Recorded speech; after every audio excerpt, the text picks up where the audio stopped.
In the midst of the debate over the exact location of biblical Bethsaida, the archaeological discoveries and the geographic reality of the site of el-araj, situated on the northeastern shore of the Sea of Galilee, almost definitively meet the identifying criteria of lost Bethsaida. It is the hometown of Saints Peter and Andrew, disciples of Jesus as the Gospels recount.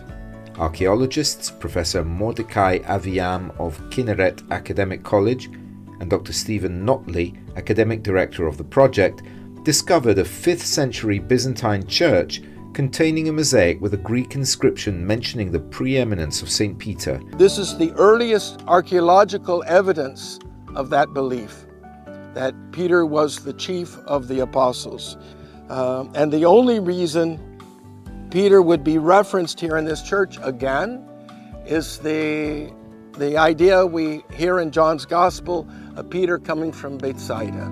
After the discovery of the inscription mentioning Peter's title, the one who carries the keys of heaven, we can say with certainty that this is the church visited by Willibald, where he stayed overnight in the monastery. The archaeological excavations revealed walls beneath the church.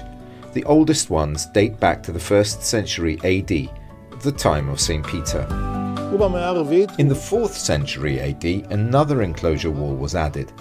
I believe this is the first time that early Christians consecrated this house as the house of Peter and Andrew.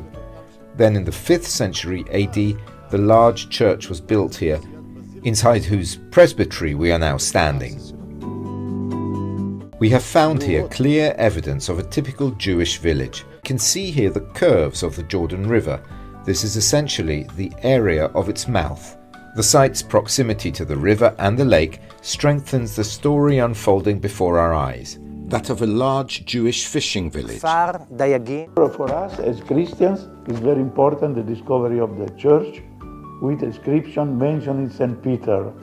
This is very important because it means for Christians there was a memory, not only of the house of Peter and Andreas in Capernaum, but another memory in the place where the apostles were coming from, which is Bethsaida. The site will be developed by the Nature and Parks Authority. This will allow hundreds of thousands of pilgrims from around the world to come here and admire the archaeological findings and the site itself.